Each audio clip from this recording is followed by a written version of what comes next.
My father used to say, "Watch this man."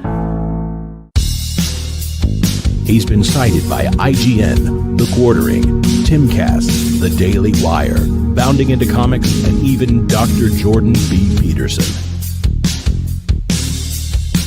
Disney insider WDW Pro recently speculated on.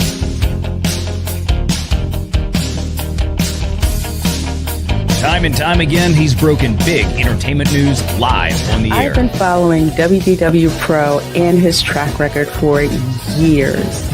If you want to find out what's on the horizon for theme parks, Pro is where you go.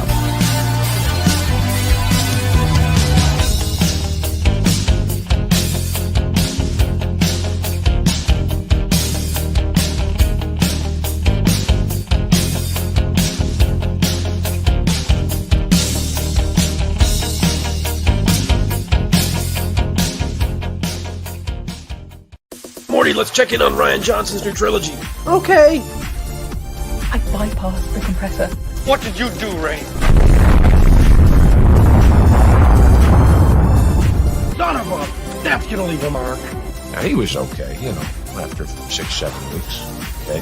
They get over it. Kids are resilient like that.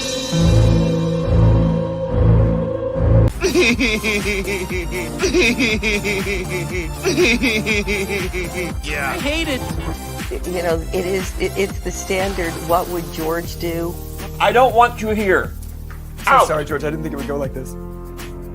Blimey, you fools. I've fallen, and I can't get up. Weird. Stay away from liquor, kids. I have always liked Cowabunga. Cowabunga! Now that's more like it, Mr. Wayne.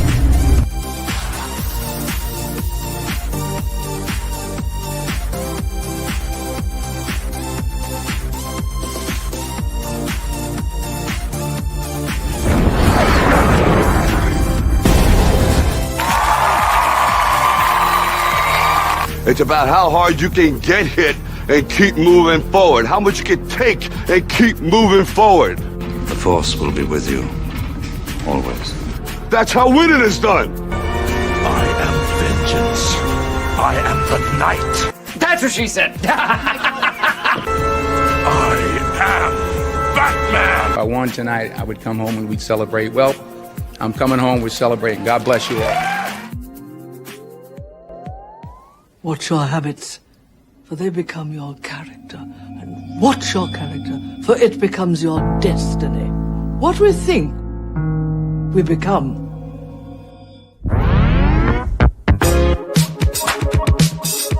Ladies and gentlemen, boys and girls, in just 2 minutes, the lighting at the Magic Kingdom will dim for the performance of the Pro Show.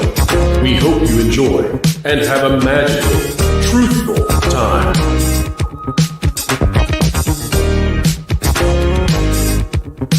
For the safety of others, please, no flash photography.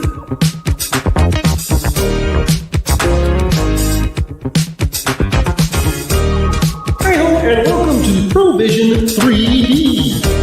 Alright, everyone, put on your opera glasses. I'm going. Shut up now. I'm so excited. Keep learning, keep growing, and keep having fun.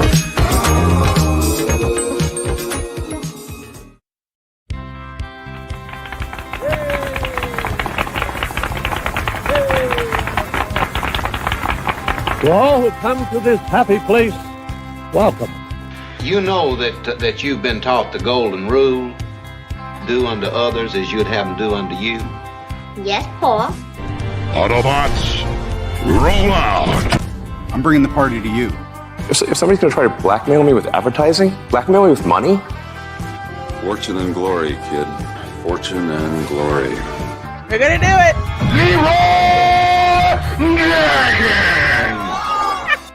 All right, it's time to go to school, son. Come on, get your hands up, man. Are you okay?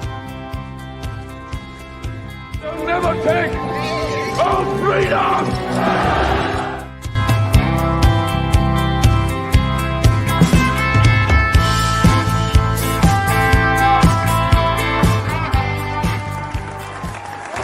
From the redwoods of California to the hills of Tennessee to the Rockies in the Sunshine State and Maine with that bright and shining sea. From coast to coast in North America, it's time for your host with the most, bringing you all the entertainment news that should be fun. Ladies and gentlemen, it's the WDW Pro Show! The crab people shall finally reign supreme! Crab people. Stop it. Get some help.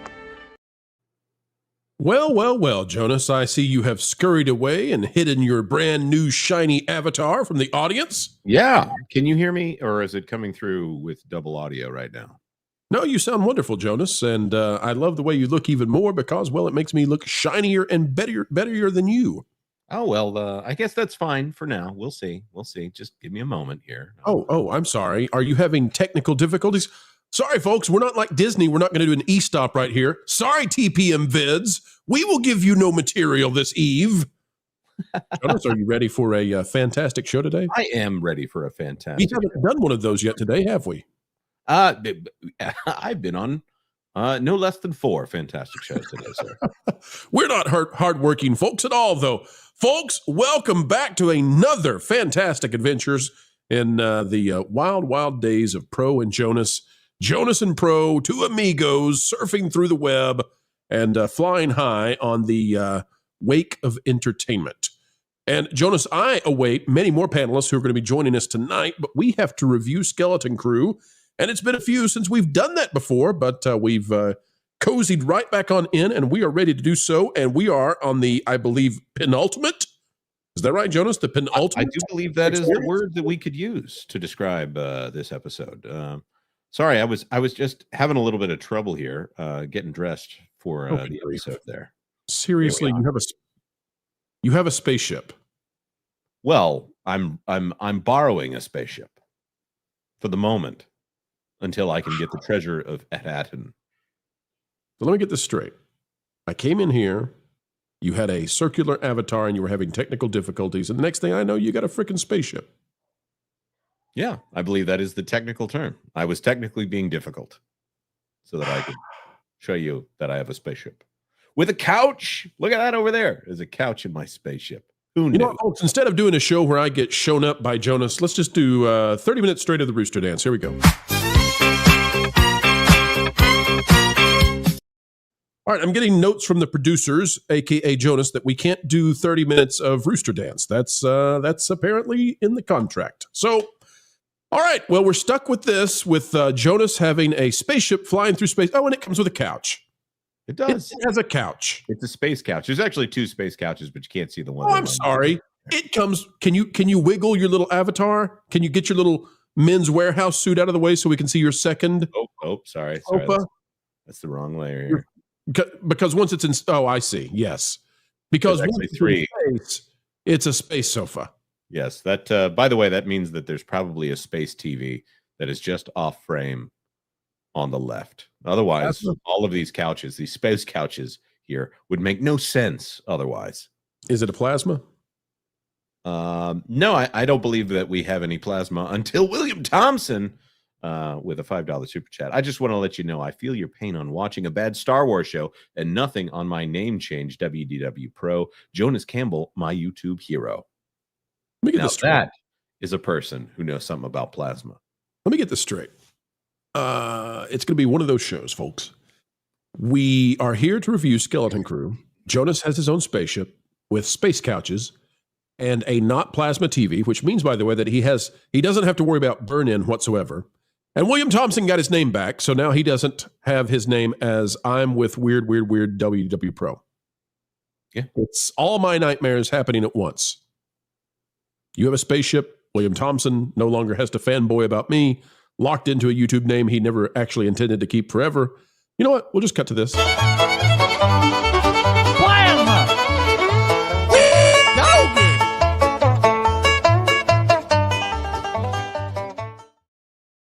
You know what seems better though? This might make you feel better. Jeremy Winfield for $2 pro. Please don't change your intro too much. Do not worry. We shan't. And yes, I've been waiting a long time to get to use the word shan't. We shan't change it too much. Well, it's appropriate. It is a pirate show. It's very shanty. Arr, be shanty it is. Yeah, your ship is not looking very piratey, so yeah, you're not with the theme. Get with the theme. To be fair, it is a Star Wars show and not a pirate show. All right, well, Jonas, let's hit the super chats before we. We just hit the super chat. Wait a minute. Unless there's more. Wait. Are there more from before I got in here? No. I gotta put some of these. No. Now I'm picking out the ones that I think are super. Pro, you so funny. You come alive on the after show shows. Thank you, Pam. That's a super chat all of its own. That's the best super chat any pro could ever want to have. It's true. Yeah. Oh, and look at this. Yeah.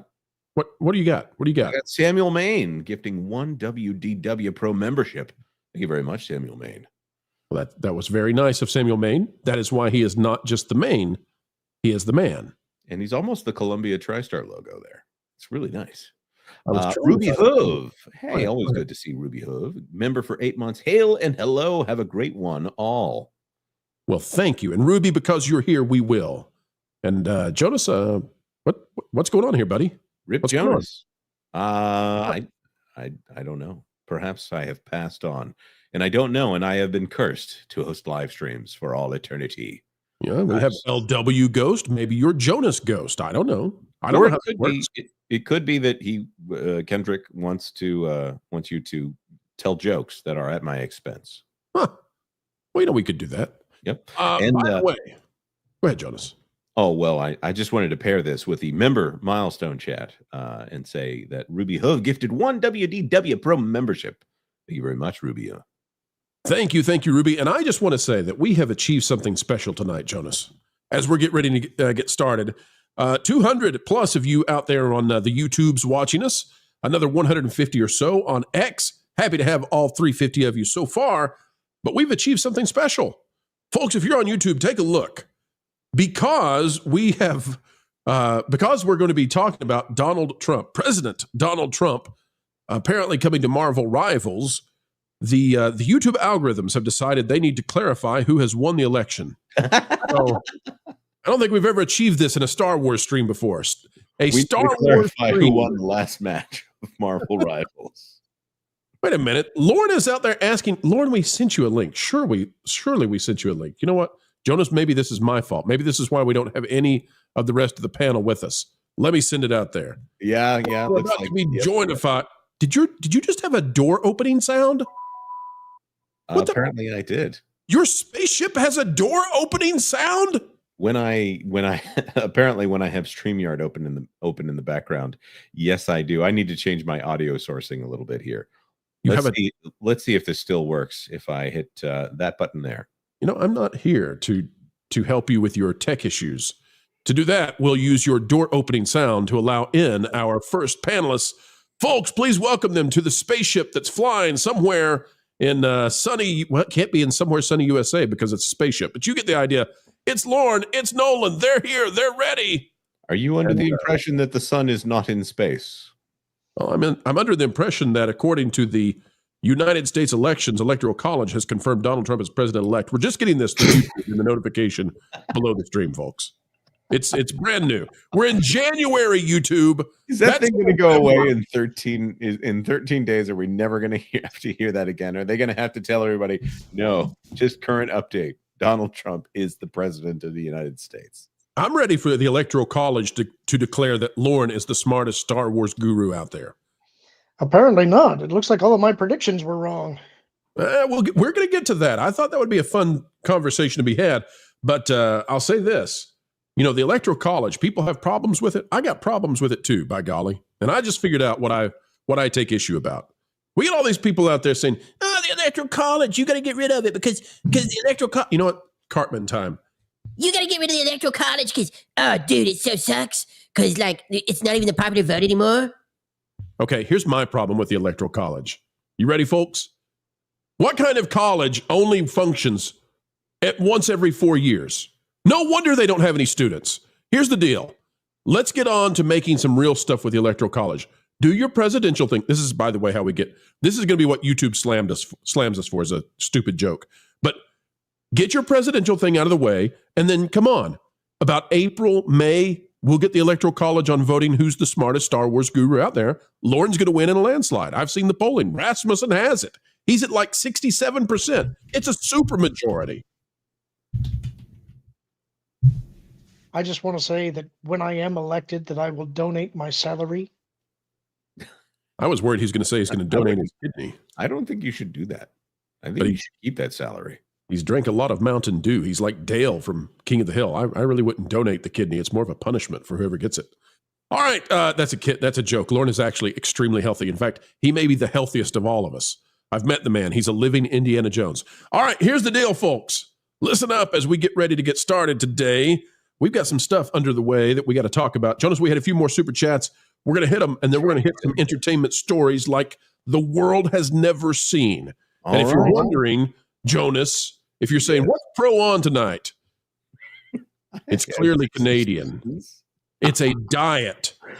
Forest Blackberry, clearly Canadian. I am really living it up. You know what? In honor of this is in honor of the fall of JT, Justin Trudeau. You know, when I was sick and I was wandering around the grocery store and we had to talk about stuff, and you were like, you know what? I really like that Clearly Canadian. I picked up in my stupor a pack of Clearly Canadian. I just finished the last of the strawberry. I didn't go through the diet version, though.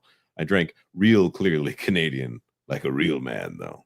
By the way, Jonas, you are the only one here on the panel who knows that I have been ill. I had a virus the last few days, and we don't tell the audience when I'm sick because at scale, you know, if people say, oh, no, Pro's sick, then it turns into something. And so if you've got a stomach virus or you've got the flu or whatever, you just don't talk about it. You just do the job. I don't know that did I tell them all that you were sick, or did I say I was sick? What I'm getting to is now my energy levels are back to normal. Well, I feel like I'm on top of the world with my Clearly Canadian and having rid myself of whatever this horrible virus was. So look out, folks. It's going to be a Pro show extraordinaire tonight. That's 100% pure raw Canada right there. With a little bit of strawberry. Master of Puppets, member for 5. Love seeing both of you on, but need more Wilton. And also gifting 1 WDW Pro membership. Well, thank you, Master of Puppets. Thank you indeed. Go fund yourself, Bob. There's your Wilton. Liberty Hall's Cat gifted 1 WDW Pro membership. Thank you very much, Liberty Hall's Cat. You're very kind. Yes, the ferocious feline of YouTube. Mm-hmm. Cyrano 2960 for 5. Hark, I heareth the, or is it? Yeah, I heareth the Jonas speak the wisdom upon high, and it is food. I thought you were supposed to sing it. I thought it was like, hark, I heareth Jonas speak. I don't know. Yeah, we just got to pick a tune. Without food, he shall be weak. And it is food. Apparently, it was supposed to be, and it is good. Nope. I thought we were talking about Clearly Canadian again. Sorry, Cyrano. 60 for $2. Good, dang fat fingers. Nope, we're not going back. It is what it is. Fat fingers failed you, but it made for a great time. And it is food. Sabertooth Raptor for 5. These are not the droids you're looking for. HK-47 statement: T3M4 will run circles around BB-8 ball of bolts. Keanu is Revan. Who be HK-47, Lauren? Who be him? Yeah. Christopher Tabori. Who? Christopher Tabori. Christopher Tabori is the voice of HK-47. You can't replace him. Arr. By the way, I think a theme that needs to be discussed when we get to the Skeleton Crew review is this a kids show or is it not? Because I have to review this differently, and I can't decide which way they're going. I feel like they're leaning into the kids side, but then I have to review it in a different way, and they're not going to like it if I review it as a kids show, because anyway. We'll find out. But folks, we should talk about that when we get there, because I skipped 3 episodes of the show, and I'm just now catching up, and I have a very specific complaint. Well, folks, can we talk about Star Wars that's not Skeleton Crew? Is that okay with everybody? Everybody out there in the audience, whether you are part of the 450 on YouTube or X, just raise your hand right now. If we can do a Star Wars story that's not Skeleton Crew as we get started. Is that okay? All hands? I don't see a single person not raising their hands. I think everybody agrees we can do this. All right, well then, on behalf of everyone then, literally the superest of super majorities, yeah, nice shirt. Yeah, just wanted to acknowledge the X chat there. I have no idea how Lorne is going to handle this at all, but we're going there. All right, this is from Movie Web. James Mangold reveals what will make his new Star Wars movie work. Well, that's a lot of fun. I can't wait to find out what the other 17 in development Star Wars movies are going to do to make them work. At this point, I don't even care if they work anymore. I just want them to actually go into production. That would be a win. Don't even tell me how they're going to work. Just tell me you can get cameras rolling. It's by George Edelman. George Edelman. Remember the name. Fantastic author. I've never read anything this person's written. All right, here we go. James Mangold has never shied away from challenges. From a Johnny Cash biopic to The Intense Girl Interrupted with Winona Ryder and Angelina Jolie, his career is full of varying choices like these. Hey, where's my indie? Why no indie reference? Oh, we're supposed to forget that. But his upcoming Star Wars movie might be one of the largest chunks of challenge he's ever bitten off. That is an awkward sentence, George. And that's saying something. Along with accomplished showrunner Beau Willimon, Mangold is set to take on Star Wars in a truly unique fashion with Star Wars Dawn of the Jedi, a story that takes place a very, very, very long time ago in a galaxy far, far away. Stop. Oh, no. Showrunner. This is supposed to be a movie, isn't it? You know, Lauren, you're gonna find a revelation here before we're even ready. Okay. Wait, no, hold on a second. He's an accomplished showrunner, but he's gonna do something with the movie. I don't know. We'll see. Hang on. Let's see what it says. All right. It's the fact that the film, not a show. It's a film. He's just got a showrunner with him. You might call him a film runner now. Accomplished film runner, Beau Willimon. It's the fact that it'll take place in a very, very, very distant past that appealed to Mangold, who only took this project on because he and Willimon would be able to tackle a time and place that was open for discovery in the franchise. To me, the really important aspects are the freedom to make something new, said Mangold in a recent interview with MovieWeb, which, by the way, is where we are, yet it's still not the same article, but we're doing this one because it has more. Beau and I, in relation to Star Wars, have been working on a script, and we'll see what happens. Do we find a way on the page to say something original? All right. So here's what I'm interested in, Lauren. Take a look at this quote. You ready for this one? The Star Wars movie would be taking place 25,000 years before any Star Wars movies take place. It's an area and a playground that I've always wanted to explore and that I was inspired by as a teenager. And here's where we get interesting. I'm not that interested in being handcuffed by so much lore at this point that it's almost immovable and you can't please anybody. Lauren, here's what I'm worried about. James Mangold did not do so well with Lucasfilm when he made the indie movie. Now he wants to make a Dawn of the Jedi movie that would essentially set all of the canon for the rest of the franchise because it will be dealing with the very first Jedi and how it all started, how it all happened.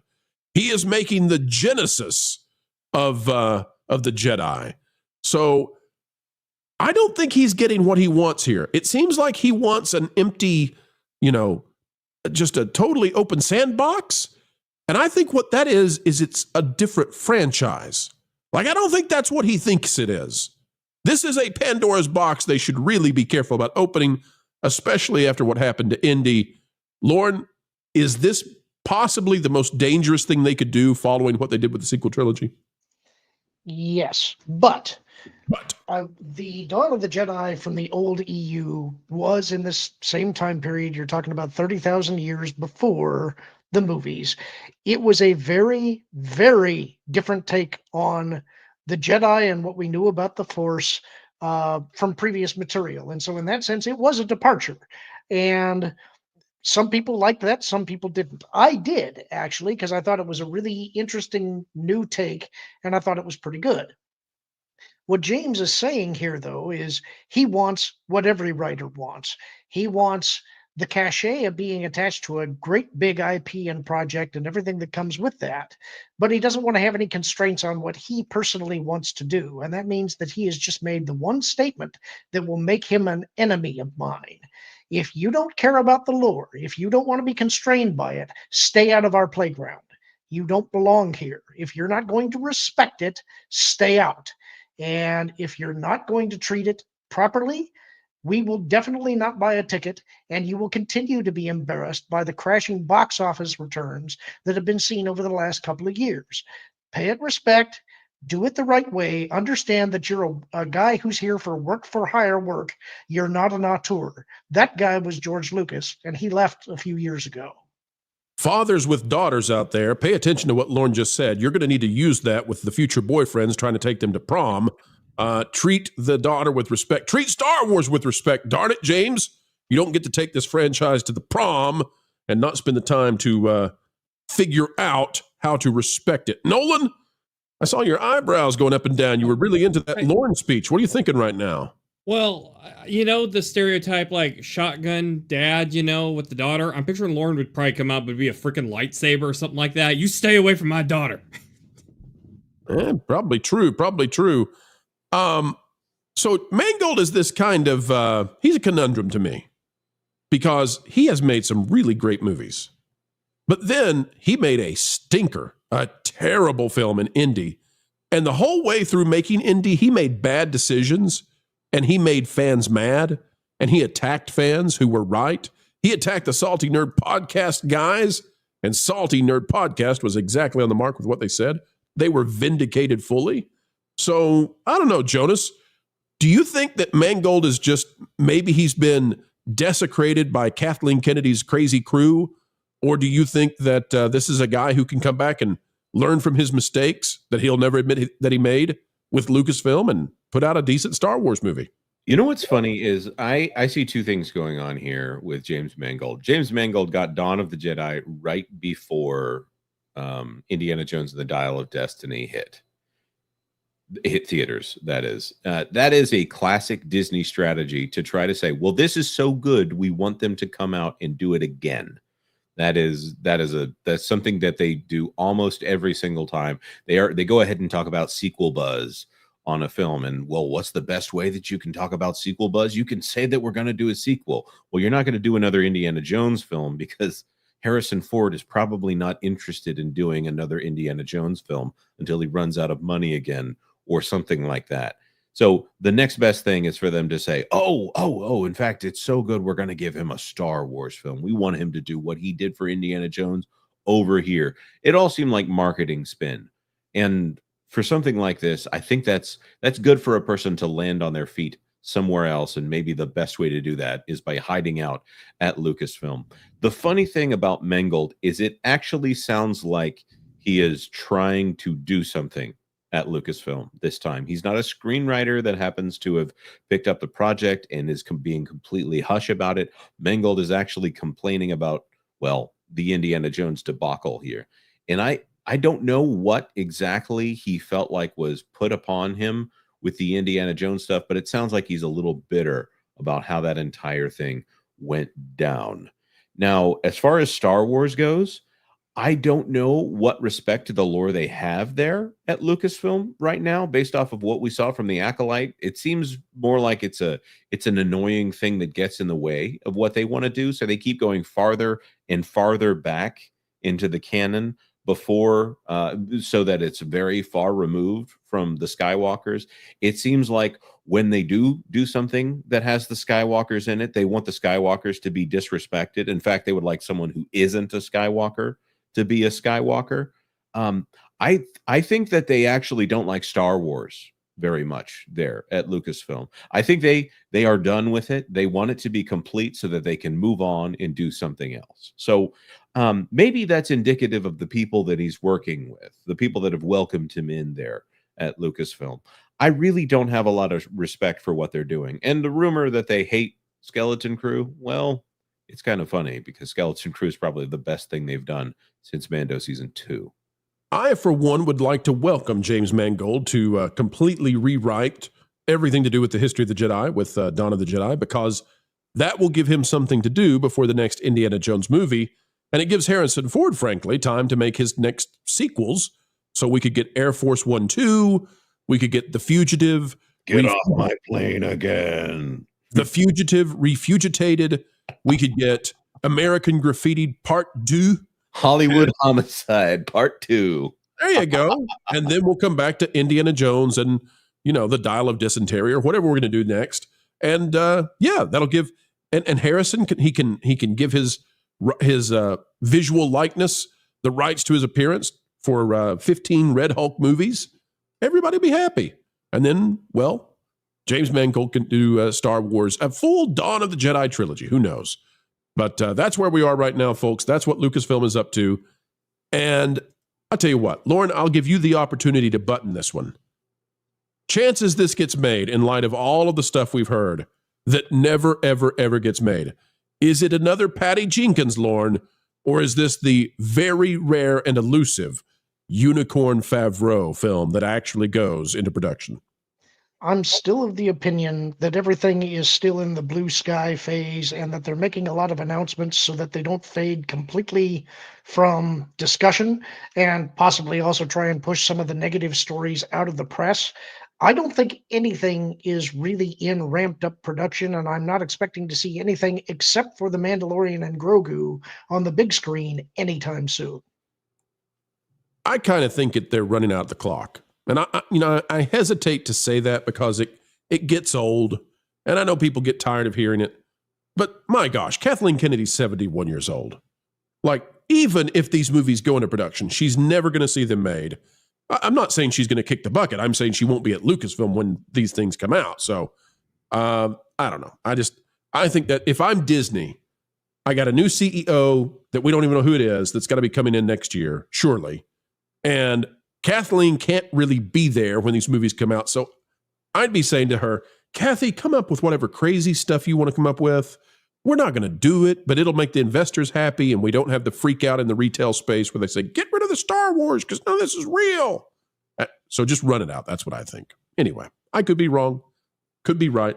Hey, Lauren, we didn't get your take, though. A lot of people wanted a take from you on Knights of the Old Republic. Forbes is reporting that there's a Disney Plus show in development, Knights of the Old Republic adaptation. Your thoughts on that one? It's coming from Paul wannabe Scott Mendelson Tassi.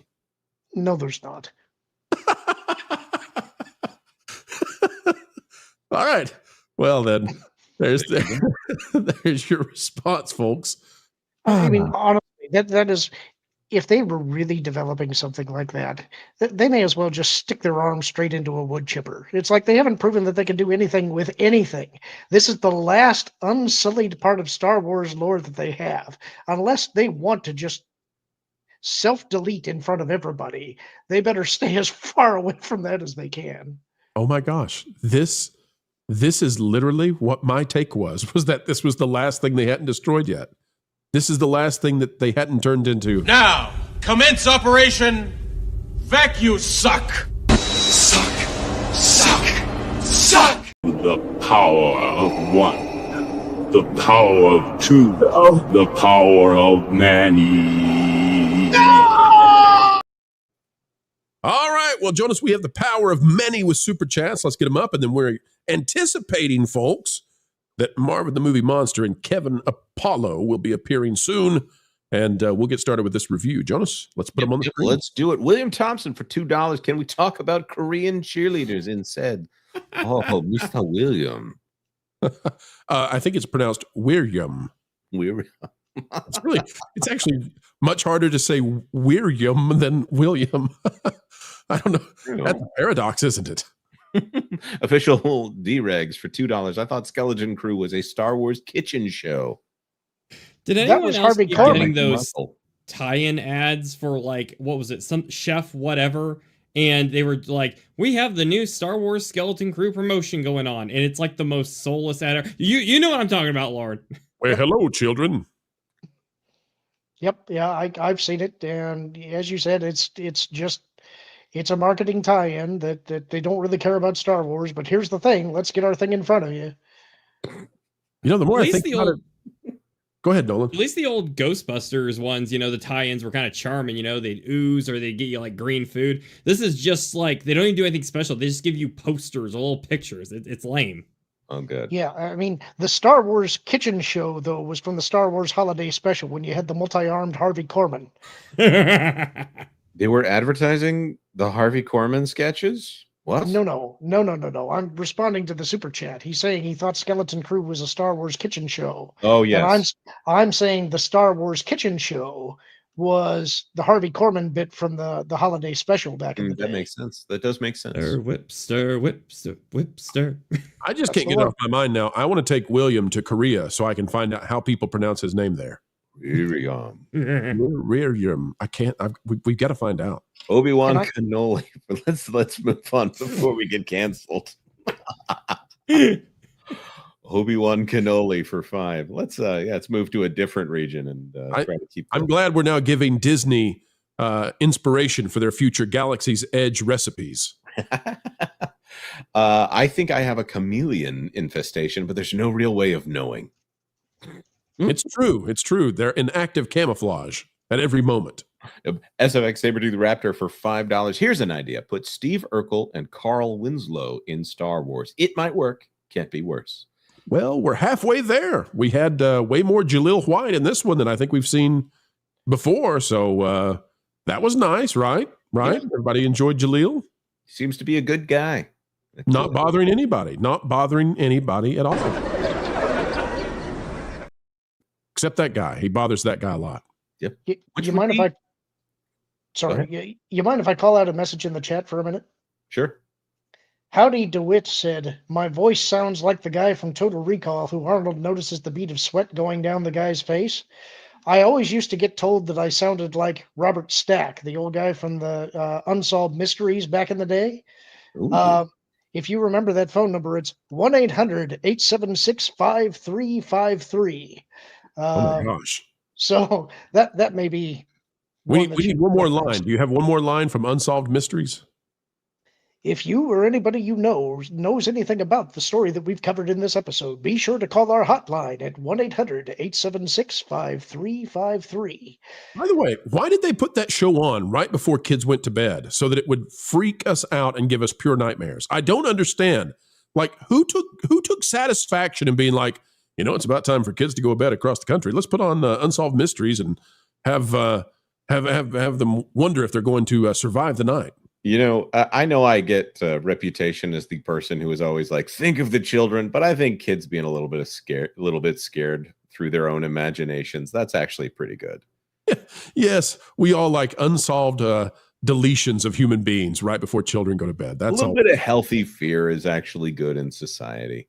A little, bloody cleavers right before bed. Yeehaw! I mean, you could go the other route and all inclusion, and no, you don't need to be scared of anybody, especially not the guy with one arm that's bleeding from a stump that's coming towards you. No, it can't be. Got to be inclusive, kids. Got to be nice to the strangers. Anyways, Ken Reihart for $2. You can fire James Mangold from a cannon. Well, he's gonna fire Star Wars cannon from a cannon. So, Red Tigress gifted 10 WDW Pro memberships. Thank you very much, Red Tigress. That's very generous of you. We need to get a Red Tigress clip.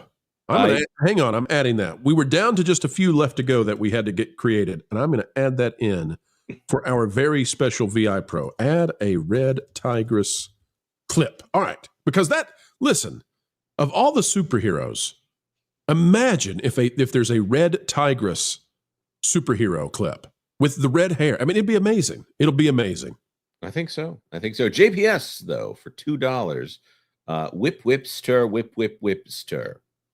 Whip, stir. By the way, I think that clip from the holiday special might have been inspiration for Dance Dance Revolution later on. Do you mean Bop It? You and Cumia gifted 1 WDW Pro membership. Thank you very much. Twist it. Thank you, you and Cumia. Thank you. At Official D-Rags, I got Skeleton Crew confused with a 2019 movie, The Kitchen, lol. My bad, folks. Also, Jonas, it's Official Dregs. Forgive me. I will try to fix that in the future. What did you pronounce? How did you say it before? D-Rags. You said Official D-Rags? Yeah, as in D. I feel like Official Dregs changes it every now and then, though. I have Next, you're going to tell me that you say Shrebels instead of SHS Rebels. I do say Shrebels. But you know what? I feel like we did not celebrate Red Tigress and those gifted memberships enough. I think you're right. Go Folks, ahead. here we go. What are those? These are my Spider-Man pajamas.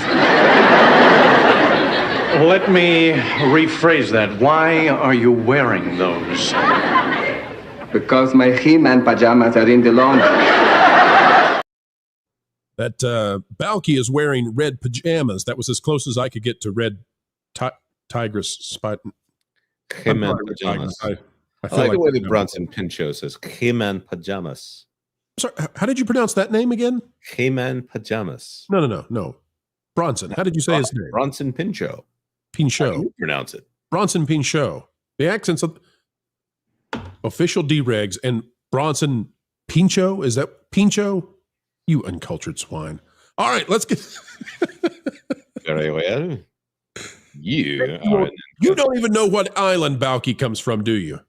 Mipos. He's from the Isle of Mipos, as is his grandmother, who is shockingly the same height as him. You totally redeemed yourself.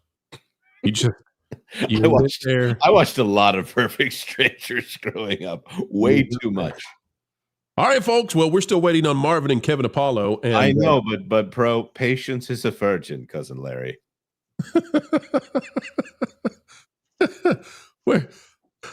You know what? We can't go back to that. We can't go back to poor. What's his name? Bronson Pinchot? No, the guy who said patience is a virgin is a. I don't even remember. What's his name? The guy off of Acolyte. Lee Jung Jae. Oh, virgins. Lee Jung Jae, yeah. Did you make? Never mind. You know what? We're going to the next topic. We can't do this anymore. All right, folks. President Donald J. Trump is trying to get into video games. No, not him actually, but yeah, him actually somehow. It's a weird story. We'll cover it right now. All right, this is out of That Park Place, and the video game gatekeepers are not having a good time because despite every effort they have to make sure that they keep out the people they don't like and maintain a puritanical control over the industry, well, they're failing, just like every other part of the puritanical effort that was. The article says Donald Trump Captain America mod resurfaces on Nexus mods for Marvel Rivals before being banned again. But don't worry, because President Trump is working his way in. Now, I just want to say that for the past 4 years, I will guarantee you, as a certain Justin from Louisiana used to say, I will guarantee that if President Joe Biden was a mod in any of these games, nobody would have cared. Nobody would have cared at all. So that's why we're covering this. We're not here to, just be nonstop pro-Trump. But we're here to say, if one side gets to do it, the other side should get to do it, and everybody get over it. And let's move on. The only argument you can make to me that President Trump should not be in Marvel Rivals is if he starts being a character in the game, and suddenly, every time somebody tries to take him out, they just can't. They miss by an ear, which would be, well, appropriate. And good for him on that. This morning, the previously banned Donald Trump Captain America mod for Marvel's Rivals reappeared on Nexus mods. However, as of this writing, it has been banned yet again, marking Trump's second removal from the platform. Originally created by Reddit Echo Chamber, the controversial mod was brief. Why is it controversial? If you put Abraham Lincoln as the head, who would care? That would be awesome. If you put Teddy, put Teddy's head on there, who would care? Actually, they should put Sam the Eagle on Captain America. Sam the Eagle would be great. I'll tell you what, you could put George W. on there. Nobody cares. Don't put Dick Cheney though, because he never mind. On the nose. Exactly. So this one though, the controversial mod, it's controversial. I don't know why.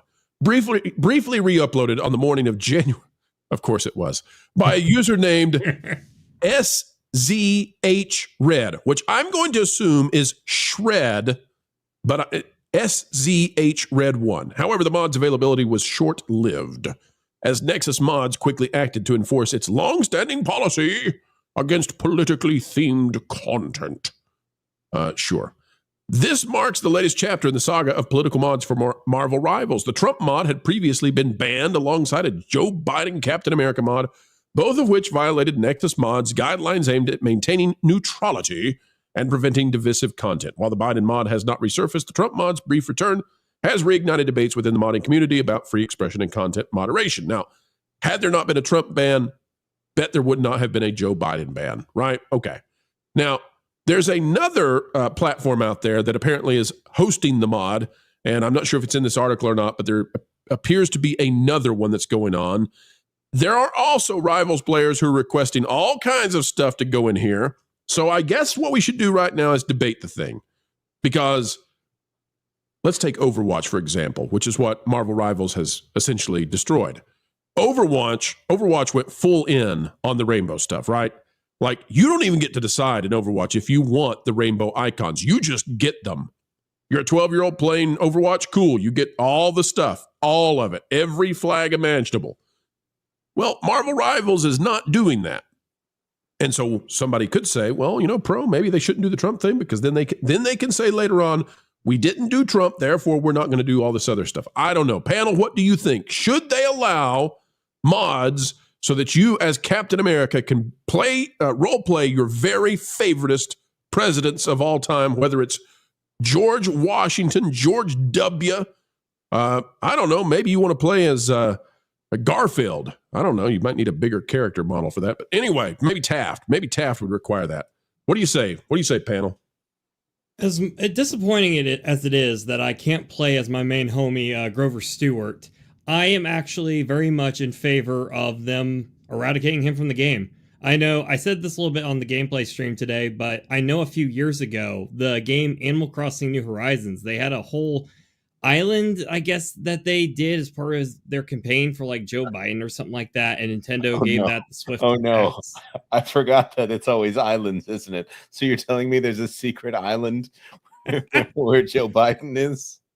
Apparently so, yeah, and I think it was actually done by his campaign. Does Clinton go to that island sometimes? Does he fly there on a jet? Oh no. But going back to the mod, though, I think most of the time I'm almost always an advocate for, mods, fan games. That's my personal opinion here, because I believe once an individual buys a game, they should be allowed to do, as long as it doesn't harm anyone else, what they want with that game. However, with a game like Marvel Rivals, I feel like it's a bit of a different territory, because this is a public thing. And say they're... sorry, go ahead. Nolan, I think Jonas is trying to play my voice. Jonas, was it not enough that you have your own spaceship? Now you want to play my voice and fake it? What are you doing, Jonas? What are you doing? Sorry, I hit a button I didn't mean to press. Oh, now we all know, folks. Jonas has a soundboard ready to go in case I'm not here, where it'll say stuff like, I am Probot 2000. I am here to answer your super chats. Jonas is the greatest. Exactly. Go ahead, Nolan. I'm sorry for the interruption from our producer. By the way, thank you for going ahead and providing me that clip for after the show. Darn it. I don't think I'm going to be able to top that, but I just want to say, because a game like Marvel Rivals, this is a public game, that there's going to be, kids, a lot of different ages playing this sort of thing. And I think there has to be a bit of a common courtesy middle ground, kind of like if you were going out to, say, like a public store. For example, I wouldn't want, say, them modding the game to make the individual characters, like lose their clothes or something, because I wouldn't want like a kid playing this and then being exposed to that. I think it's kind of like, say, if you're just going down to the grocery store, where I think there's a time and a place for mods, but especially, in a very politically divided time, I think them trying to remove this from the game just so people can have that true escapism in a video game. I think as long as they're not being biased, and especially with a game that doesn't seem as all that political compared to some other more Western games, such as like Concord and have you, I think this is a smart move by the developers, personally. Now, wait a minute. My understanding is the mod only shows up on your own console or PC, right? I don't believe that's the case, because I think that was how they were doing the like epic, awesome Joe Biden versus Trump fights. But I could be wrong. I was wondering that myself. It can't be where it's showing up on excuse me. It can't be where it's showing up on other people's stuff because they haven't downloaded the mod, so they don't have the graphical assets to show it. So it would just look like normal Captain America to them. I think, Lauren, what they're doing is they're afraid that somebody's going to use the mod and then they're going to Twitch stream that, and it's going to make it look like, there's Trump in it, and it's going to take off. And who knows, maybe one of the opposing enemies will even have a mod where their ultimate is called lawfare and they just keep losing every time they use it. I think there's actually a couple other reasons. I agree that the mod should be allowed so long as it is only appearing on your client, and that is how these things work. But I suspect there's another unspoken reason besides the political that they don't want the mods to be allowed, and that is most of these games that you're talking about are going to be live service games that are competitive. And if you start playing with mods, that can cause some issues with anti-cheat software, and if you're clever, you might sneak some stuff into the mod that gives you the skin that gives you a competitive advantage. And so I think that may be one of the reasons why they're clamping down on those things. I will say, though, I do think Joe Biden should be allowed as a mod in any Dungeons and Dragons game because he is the greatest example of a lich that I think I've ever seen. I thought you were going to say because he would never notice if the enemies respawn. He might shake hands with them while facing the wrong direction. By the way, folks, for those of you who are just tuning in, this is the topic which has caused us to have a Skeleton Crew review live stream where YouTube has decided we need to clarify, and we'll say it. We'll read it for everyone to see here. According to YouTube, the 2024 United States elections, the Electoral College has confirmed President-elect Donald Trump as President-elect. Learn how elections are certified by the Electoral College. And we have recommended that the Electoral College in April or May, they might need some rest, go ahead and also certify Lauren as the #1 Star Wars guru in the world. So, Jonas, you have any thoughts on the mod, or are you good? No, I think, the thing about mods is they can mess up the hitbox on whatever you're playing as. In competitive online play, I don't like mods. But if it's a game that you're installing on your machine, if you're in single-player modes, they're fine. They're fun. There's no reason that you shouldn't do it. If there's anything there that can affect gameplay, you probably shouldn't do it in a multiplayer online competitive game. But just that looks a lot better than the Disney Trump animatronic, though. It does. And plus, he's bulletproof Hillary. So, yeah. If Trump was in a hero shooter, what would his ultimate be? Everybody's stumped by that one. Yeah, that's it would probably be the YMCA dance. Could Trump be. train. Yeah, that's it. The Trump train, and he would be at the front doing the YMCA dance. Maybe he takes the entire. I know it's not a continent, but it's pretty darn big. Maybe he takes the entire Ireland or the entire island of Greenland and drops it on someone's head. You got to decide what role he is. Is he DPS, tank, or healer? He's definitely not healer. I think he's a tank. Now, I will say that if he's a tank, then his ultimate is build that wall. I think that it's a pretty good place that Joe Biden might be incontinent. No, Lauren won. Say it again, Lauren. If he's a tank, then his ultimate is build that wall. That's perfect.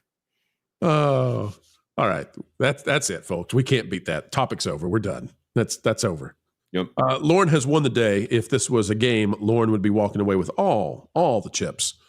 Jonas, we are still waiting on Marvin and Kevin. Perhaps we should put up a timer. Do you have one of those fancy schmancy timers we can put up so we can keep track of just how late they are? I have not installed that mod. No, I will say I think. Actually, sorry.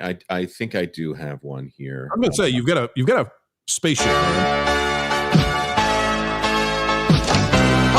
Vern. Oh, you probably don't mean that kind of mod. I don't think we've got a full 5 minutes, but I feel better just listening to it. Yeah, it is pretty great. Did you know, Nolan, look at you, Jonas. Look at you. You poor, impoverished fool.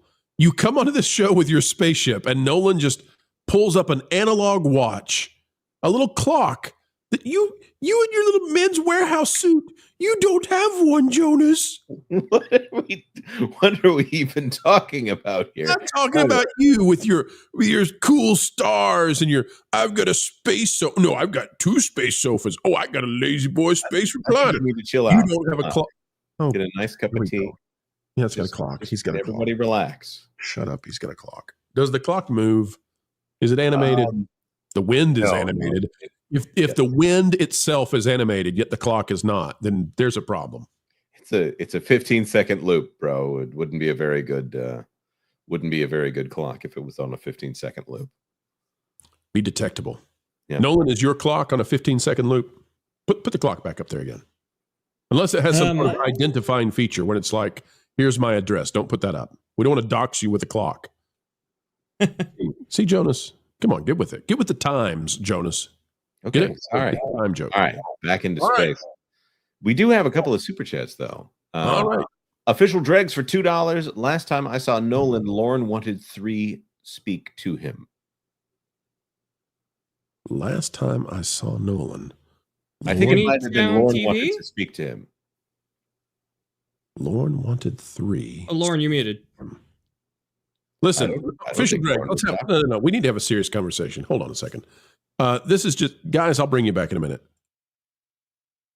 Dregs, I know he messed up your name, okay? This is just between me and you. Nobody else is listening. I know Jonas messed up your name. And I know you had $2, and you tried to fit this in with exactly $2. And the letter limit was serious. But we're not catching this, okay? So I'm going to do a favor for you, but don't you tell anybody else in the audience. Official Dregs, formerly known as D-Regs, but that was never your name. You put in the chat what you really meant by this. And I'm going to make sure we understand. Jonas is still in producer control. I was just kind of wondering what we were doing here. That's all. Hi, Jonas. Hi. Lauren wanted to speak to Nolan about one of those Star Wars shows.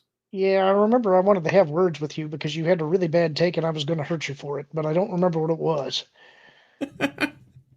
Hey, I own my trash takes, so the floor is all yours if you remember it. Well, do you? I mean, you're the one with the trash takes. I would hope that you still got it. Oh, okay. I'm going to step into the back.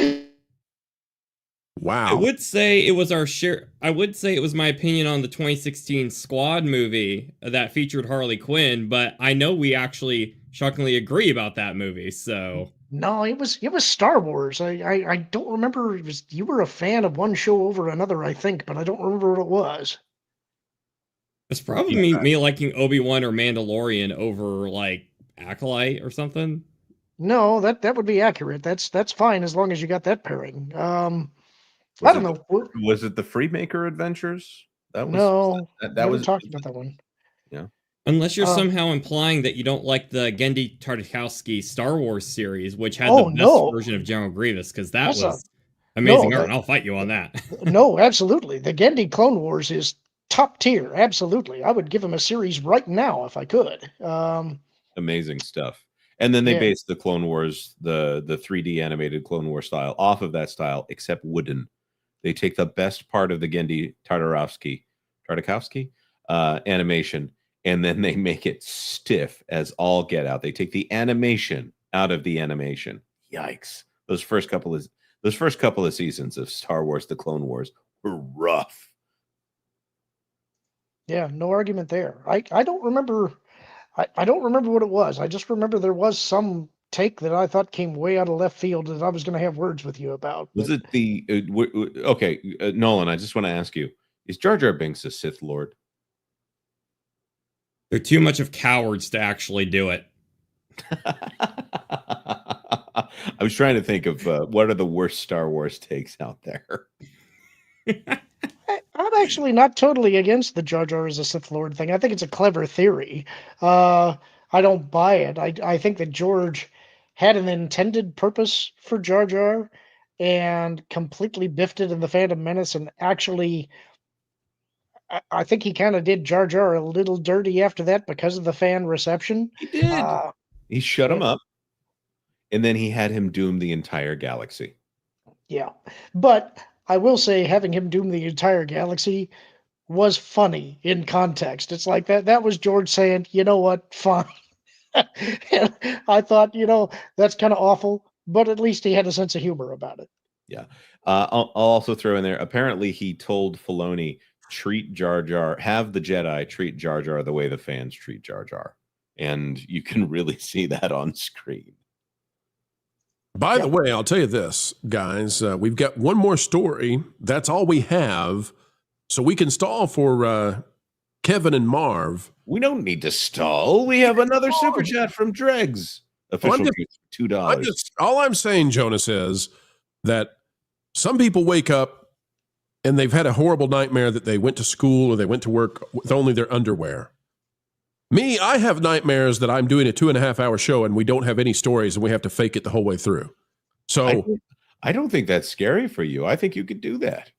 Well, we're about to find out, aren't we? If Kevin and Marv don't show up, the Wet Bandits, if they don't show up, we're going to be doing it. It's kind of scary to me that you could do a 2-hour show without any stories. I think Valiant could do it. I'm not sure I could. Valiant could definitely do it. Valiant could do 3 hours on some unidentified critter he found in a log in Louisiana that he shot with a gun that was made for something 5 times as large as what it was.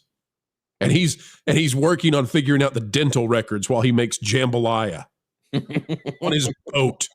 That's Bayou Magic for you, right? That's the Valiant show when there's nothing to talk about. Yep. Official Dregs for $2. Calvin Coolidge is greater than other presidents. If you're just going by names, yeah, Coolidge is like the coolest name for a president out there. That beats Obama. It's kind of cheating, when you're coming up with the campaign slogan if your last name is Coolidge. But you know who's even better as far as names goes? Taft. If he had William Howard Taft. Man, if only that theme song had been around back then, he would have had it made. I mean, come on. There is a really old cracked article that was hilarious. That was, it was presidents' thoughts, basically as they were dying, and Taft's was pretty good, if I remember right. I've seen that video. I love that video. Sorry, continue. I just love that video. They did a video of it? The one that I saw was an article. Oh, yeah, no, there's a great video on YouTube about every president's famous last words, and they're very thought-provoking. I'll give it that. We're just talking about Taft. We can dig it. Casperius for $5. If mods are this easy to install on live services, map mods make invisible walls for the mod user, allows the user to see where everyone is, and cheat. Ooh. Now, wait a minute. Hang on a second. If you could see the invisible walls, how would that let you see where all the users are? You would just see where the invisible walls He's are. making the walls invisible. Oh. If you made the walls invisible, then you could see where everybody was. Right, making invisible walls. Like thermal vision. That's right. Like that one gun in Perfect Dark. Huh. But you couldn't shoot through the walls, so at least those of us without the mod could still hide behind our walls that we believe are obscuring view. Actually, the one in Perfect Dark, it was a rail gun that was thermal, and you could see through walls, and it was a sniper rifle. It was the cheaterest of cheap guns. By the way, folks, if you'd like to see stories that are just about impossible for us to cover on YouTube, and therefore we won't, here's one. We covered that on that game place today. On that game place, and folks, we hope you enjoyed the channel while it lasted. It was a great time. We had a long discussion about, well, the dangers of this. Come to that game place for all the spiciest takes. I tell you, we're not even going there. We're not even going there. We go from Donald Trump to China. We don't know. We go to Melania. That's where we go, folks. And that's where we are going right now. All right, folks, this is out of Breitbart. It says exclusive. How Melania Trump landed a $40 million Amazon documentary deal.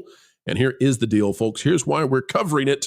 It is because do not forget the way that Melania, the former and now once again First Lady, was treated in her first term as, well, the First Lady, unelected and yet treated as trash, not allowed to be on any of the magazines despite her beauty. And, well, it turns out that is not apparently how things are going to go down in this new term. It may indicate that entertainment is drastically different, and they are now ready to stop chasing after one single side of the aisle. As we read this, folks, remember, we're going to try not to be political. We're trying to make this as clearly focused as we possibly can be on the fact that entertainment and entertainment companies are ready, apparently, to attempt to entertain people in the moderate, center, and right. Here we go. A first-of-its-kind behind-the-scenes documentary on the work that goes into being the First Lady has landed a $40 million distribution deal. Melania Trump's concept, which centers around her life and work as she re-enters the White House, kicked off a bidding war. Pay attention to that. There were multiple companies all bidding to get this. Kicked off a bidding war between major Hollywood studios and resulted in a blockbuster deal with Amazon. Jeff Bezos coming in there to not only donate to the inauguration, but also to Melania. The Melania Trump documentary, which is set for a global theatrical... Whoa, wait a minute. Amazon is doing a global theatrical? Jonas, have you ever... Does Amazon do globals? Yeah, I'm trying to think. They've done something that was global theatrical, but not a documentary. Also, it's being helmed by Brett Ratner. There's your answer right there as to who maneuvered that one right there. Brett Ratner is looking to get back into theaters. Now, wait a minute. Jonas, you can't just throw out a name like Brett Ratner. The audience needs to know, who is this Brett Ratner you speak of? Brett Ratner. He hung out with Harvey Weinstein. He might have been friends with that Bryan Singer there. Rat Pack Productions, as big as late as, I don't know, he worked on the Lego Batman movie. Just kind of a You have not said one thing that makes me like this person. I'm not trying to make you like Brett Ratner. That would not be my intention in any way. I mean, when Lego Batman is the least of your sins. I'm sorry, Lego Batman is amazing. No, it's not as good as the Lego movie, the first one. Oh, well, it is probably one of the best Batman films ever made, though. He is responsible for The Last Stand, though, and I think that probably cancels out any good work he actually ever did. directed The Last Stand, which is a travesty of comic book filmmaking. It is one of the worst things ever put to the name X-Men, and that's saying something. All right. Well, continue. I would never try to endorse Brett Ratner for anything, but he's a Hollywood producer, and he knows what he's doing as far as making deals and things like that. And you're saying that Brett Ratner is involved in this? Yes, he is. He is the director of the documentary. As in, right there in the Breitbart article where it says Rush Hour director Brett Ratner is helming the documentary. Yes. As in, not yet where we had even managed to read yet. Jonas, you're skipping ahead. He's too fast for us, folks. He's too fast for us. I'm traveling at light speed, y'all. Filming will be localized, Beckman says. Well, that would seem to indicate it's going to be following Melania then, eh? Mrs. Trump will serve as executive producer on the feature documentary, which will receive a theatrical run before becoming available to stream on Amazon Prime Video. The feature will offer a detailed look into her life and will include brief appearances by President-elect Donald Trump and their son, Barron. You're going to need a bigger screen for Barron. He's a tall one. The Amazon deal follows the successful release of Miss Trump's first book, a #1 bestseller, Melania. As noted in her bestseller, Mrs. Trump has spent years building her business brand. And that's a cover right there. Let me tell you, if your name is sufficient that you don't even need any art on the book, it's just Melania, you've done something. You have done something with yourself. All right, but the real story here is there was a bidding war in Hollywood for Melania. Can you imagine, gentlemen, can you imagine if 4 years ago we had said that Melania Trump would have a bidding war in Hollywood for the rights to do a documentary on her, and that she would be going back to the White House with her husband president? If we had said that 4 years ago, the people at ABC News, their heads would be, well, they would be getting automatic lobotomies as they boo, boo, boo, boo, just exploded in shock that we would ever utter such a stupid thing. If they're going to do this, though, I think they need to give equal time to the other side, and I nominate Michelle Obama to star in Victor Victoria. Well, that's better than Jill Biden, eh? Dr. Jill? Dr. Jill. Jonas, has the world entirely shifted? Is that what we're seeing? Or is this, Yes, absolutely. Is this a very strange and very brief honeymoon period? Well, yes, both of those things are correct. If you look at how things were handled with Dr. Jill Biden, greatest of her doctorate there, and also with Michelle Obama, or whoever the previous presidents were, if it is a Democrat first lady, they fall all over themselves in the media to say that this person is beautiful, to the point where it's like, okay, we get it, guys. But Melania Trump, an actual supermodel, they're refusing to dress her. They're refusing to do things that actually call her beautiful. She bagged Donald Trump as a husband. I'm thinking she's pretty good on the looks scale, guys, but they don't want to do anything for her. All of a sudden, we see a huge change here, and there's going to be a documentary about Melania Trump. This is a massive shift in how media is handled, and obviously, if Jeff Bezos has anything to do with it, that's something in his favor. If he's trying to, I don't know if they're all just trying to ingratiate themselves to Donald Trump, or if it's just the same exact treatment that Democrat candidates and their families have gotten for years, and now it looks like sucking up. I think it's more the second rather than it's more the latter than the former here. This is just something that Democrat candidates have received for years, and now Donald Trump is getting it. So can I just say, Jonas, looking at this screen, let me look at the headline. Exclusive, how Melania Trump landed a $40 million Amazon documentary deal. And then on the right, most popular, Canadian Prime Minister Justin Trudeau to resign. And down there a little bit lower, ABC's Hostin, you don't move on from J6. It was like ... Let me tell you, folks, if you're in the YouTube business today and you can't make a video, you don't know what you're doing.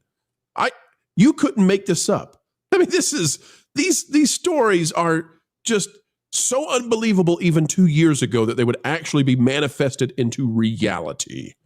You know, I just want to point out of all the things that could be done in praise, the media buy-ins that you could have for a presidential candidate or that presidential candidate's wife.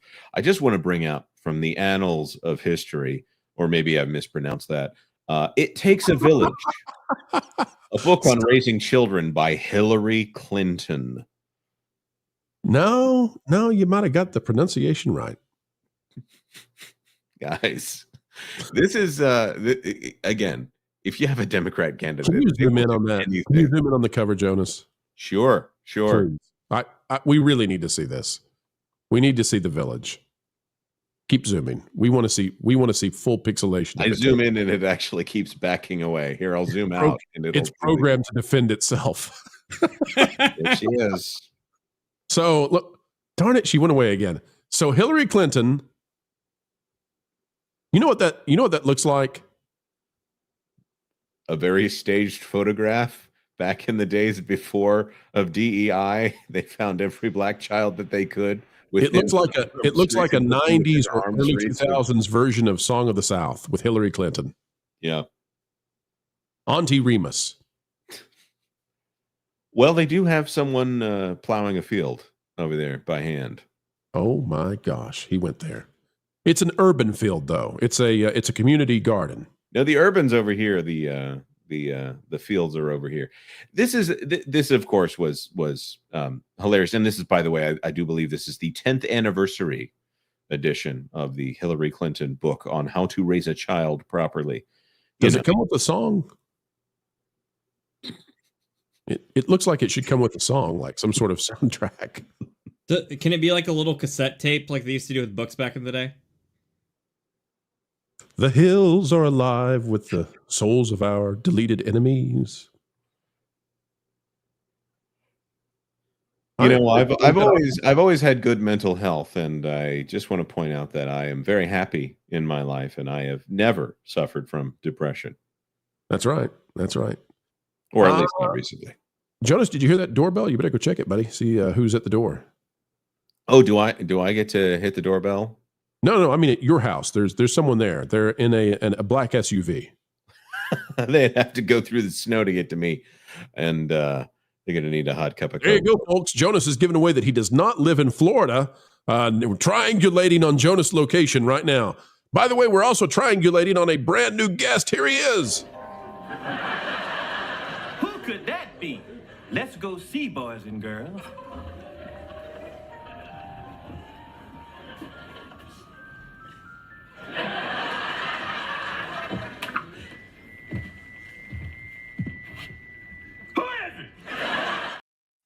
Hey, Kevin, somewhere in the world right now, a felt-covered puppet troll is taking a little thumbtack and putting it on Florida and be like, not that one, not that one.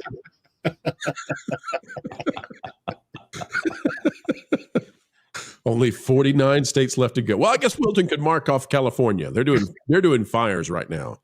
Jonas is doing snow and California is doing fires. So he can mark, he's down to 48 states. Yep.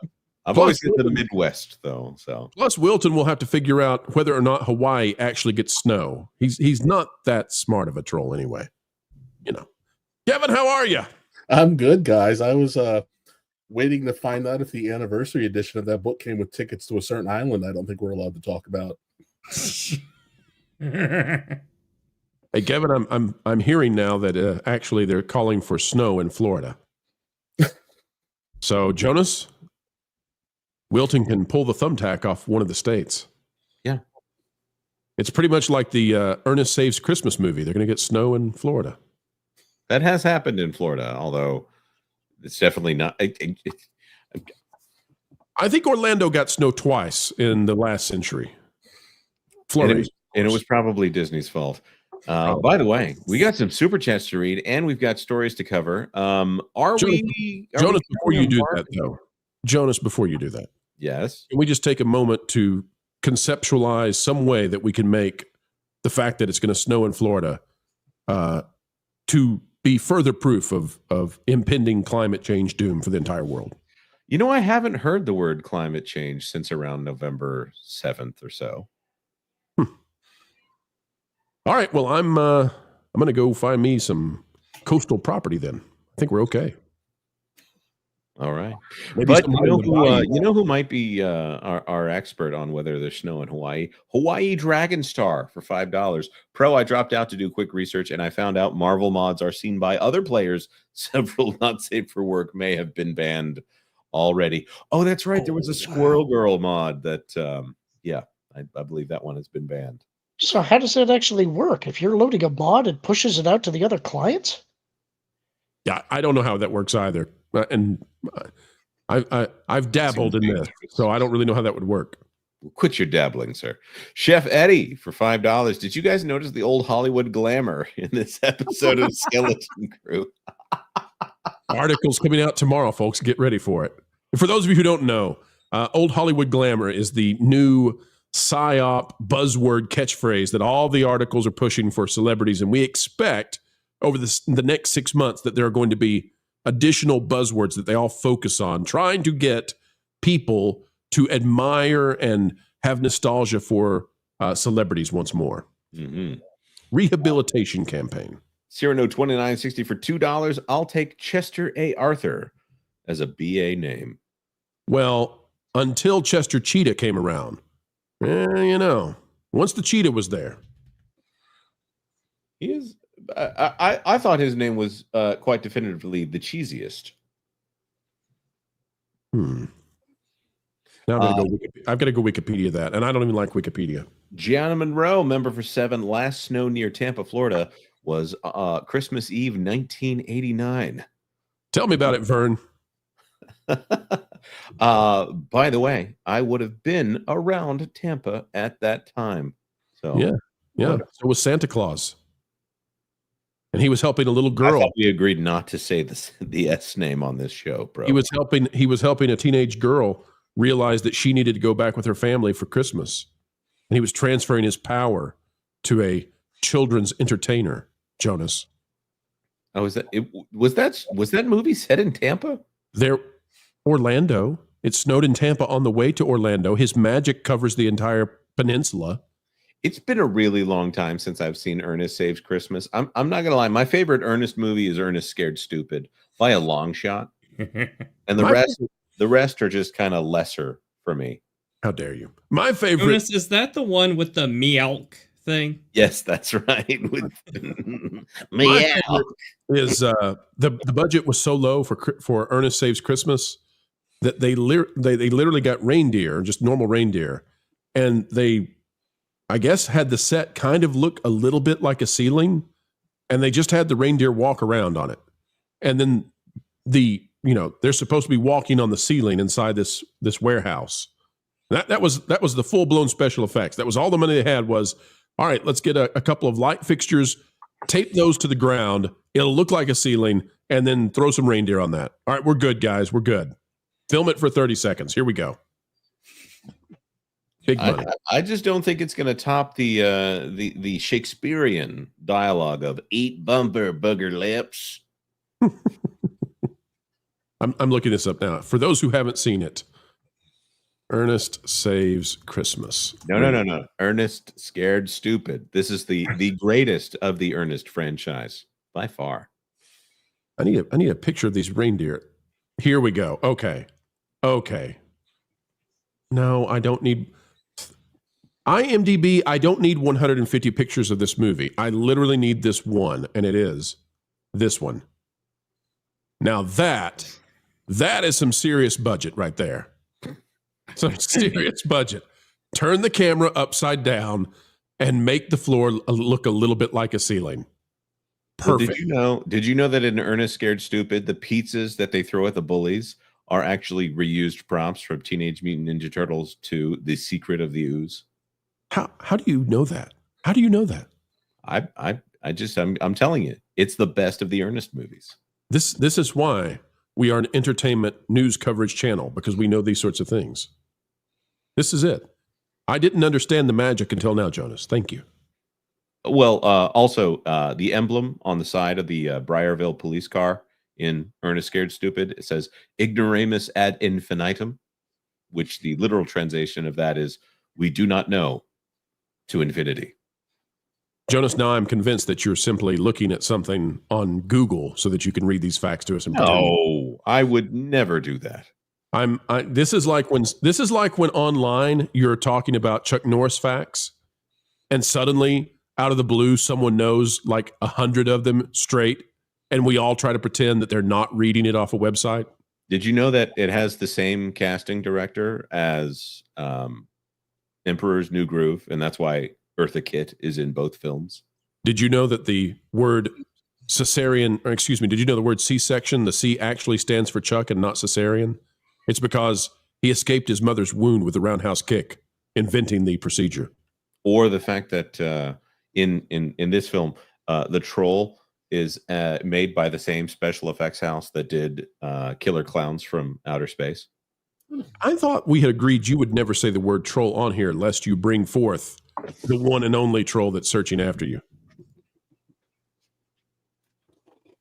Did you know that giraffes didn't exist? I mean, Wilson's not really a big deal. I mean, yeah, I think if he was a little bit better at the parodies, maybe had a little bit better of a singing voice or funny on that side, I think it's okay. I think we're going to be doing fine. Is Marvin joining us tonight? That's the question that I think I have that the audience really wants to know.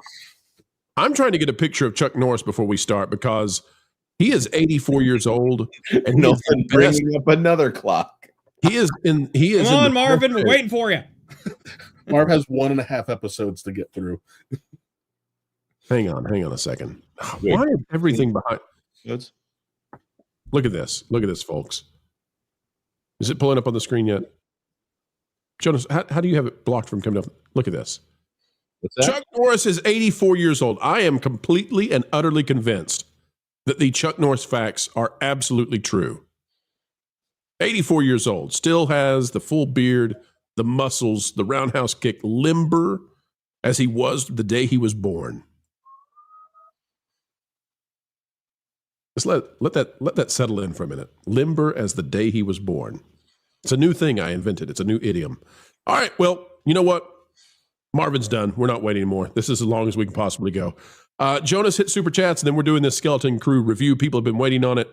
There are 400 almost people on YouTube and 800 people almost across X and YouTube who are now seriously sitting at their devices saying, when are these fools going to do the Skeleton Crew review? So actually, we'll do it. Mr. Slendy for $5. I am far too high for this meta self Ernest movie / Chuck Norris side quest. I'm sorry. Have we decided now we're just not going to put those on the screen? There is a reason that we don't put all the super chats on screen, bro. Yes. Oh, it was an unspoken. I should have known that. Yeah. Hawaii Dragon Star for $2. We get snow on Mauna Kea. I'm assuming I pronounced that perfectly. Not every winter. Well, Wilton, you can take another thumbtack off of Hawaii. Jonas could be anywhere. I like how we've now decided that if it has ever snowed in any state ever, Wilton has no chance of locking it down. So it's like, well, you see, in 1743, it snowed in Hawaii, according to the legends. Guys, what are we doing? We're doing a Skeleton Crew review. Here we go. And we start this way. All right, folks, we have watched the penultimate episode of Skeleton Crew, and it is something. It is something indeed. Lauren Connor, Nolan Thunder, Kevin Apollo, Jonas J. Campbell, they have watched it. I have watched it. And I think it is harder and harder to decide whether or not this is a kids show or a nostalgia play for the Goonies that is definitively an adult show, yet, well, not that kind of adult show. But it also, it's just a conundrum here. It's just a conundrum. And there are good parts. There are bad parts. I will we've never had Lauren give us the rundown. Lauren, would you like to do the rundown of what happens in the episode? I got to think about it for a minute because it's been hours ago now. Kevin could do it. Kevin, do you want to do it? You want to do the rundown? Sure. Ladies and gentlemen, introducing Kevin Apollo as your rundown narrator. Go ahead, Kevin. All right. Depending upon where you left off, everybody arrives at Atten roughly around the same time. The kids get pulled into the bigger pirate ship by a tractor beam. I thought Hondo was supposed to cameo in this show at some point in time. I hope I didn't miss him. The pirates get angry at each other. A giant claw grabs the werewolf. Jude Law shoots the werewolf. They somehow get free of the tractor beam and start flying towards Atten. Somehow Jude Law gets into the ship. Urkel keeps screaming, "Captain, why did you let the ship leave?" There's a big storm. They magically land. Jude Law says, "Hey, I didn't get left behind. And I have a lightsaber." He chops off the robot's head. Then they land. For some reason, the parents open up the episode, even though they have had nothing to do with the plot for the last 5 episodes. I guess we get a tease of meeting the wizard. I mean the supervisor. The ship lands. There's a giant hole in the main lobby, which brings you to the vault. Jude Law has a euphoric moment. The parents finally get a craft to meet the kids. Everybody hugs. Then Jude Law walks out with a lightsaber. Those big arms pose, and then the episode ends. This really could have been wrapped up in 4 episodes. You have been solidified as our eternal recap guy. I hope you understand what you've done to yourself. That was the greatest recap I have ever heard, bar none. Lauren, do you take any exception with what Kevin has said? Is there anything else that we need to recap? No, I don't think so. I think that probably covered the episode pretty well. I think I'm maybe of a different opinion of you guys, though. I can tell that you're growing impatient with the show. I've actually kind of enjoyed this show. The only episode I didn't like was episode 4. I do have some quibbles with some of their get out of trouble free cards in this particular episode. But besides that, I'm at least having fun. And that's something I haven't been able to say for any Star Wars content that's been put out in quite a while. So I'm at least marginally happy with it. I agree. I watched 3 episodes today, and I do have to say, again, and the problem with the show is a problem that all non-British streaming shows have. It's just a lot of filler. But I haven't had this much fun watching a Star Wars property since probably Rebels. It's got its problems, but I'm enjoying it. It's fun. So yeah, you can at least tell the people that made this show actually like Star Wars, and that's something that I think we haven't felt for a while. So I'll give it props for that. So I'm listen. I actually agree with everything you guys have said. I don't dislike this. As you said, Lauren, there was one episode that was absolutely terrible. It was total filler. It was side quest and immature. That said, I do have quibbles with this episode, and let me present the quibbles, and then you tell me if I'm wrong about those quibbles somehow, some way. All right? Quibble number 1. I think it's weird to go through a giant cloud planet, and on the other side of the clouds, somehow there's sunshine again. I don't know if they have some sort of fake sun that's doing that, but it's weird. And I don't think that's possible because during the nighttime, they look up from at Adden and see the clouds, so I don't get it. Anyway, I also thought there were some get out of jail free cards, like you said, that they were silly. And if it's a kid's show, then I'm okay with that. But if it's a grown-up show, then I'm not okay with it because it's sloppy. The end, though, got really silly for me. And when you have the baddie go full baddie, and he goes baddie in his mind, and he's like he's gone Scrooge McDuck. And, the droids around, I mean, I know that they're droids, but come on, not one droid looked at the other and said, getting a little weird here. He's making love to the tokens or whatever they're called. I forget now. Or credits. He's making love with the credits. Weird he is. So those things I had some quibbles with, but overall I had fun with it. I thought this was fun, but I don't think it moves the needle. I will say, however, Lauren, you had talked in the past about how, and I thought you were right on this, and you still, I think, could be. We'll see. But that this could actually fortify the sequel trilogy? I don't know now. What do you think it's going to go there still? Well, they're clearly not in the mall like I thought they were. And in that first episode, when you saw the camera pan up and look at the night sky, it looked really obvious to me that there were 3 black holes there. But that's clearly not what was shown in this episode. So I think that I was wrong, at least for the location. As to the stuff about being a resource planet for the construction of Starkiller Base, I'm less certain of that now, just because they seem to be certain about having an Old Republic mint there, and that they're expecting an Old Republic emissary. So I don't know what the reveal is going to be at this point. I think it's fair to say I was probably wrong about the Starkiller Base connection.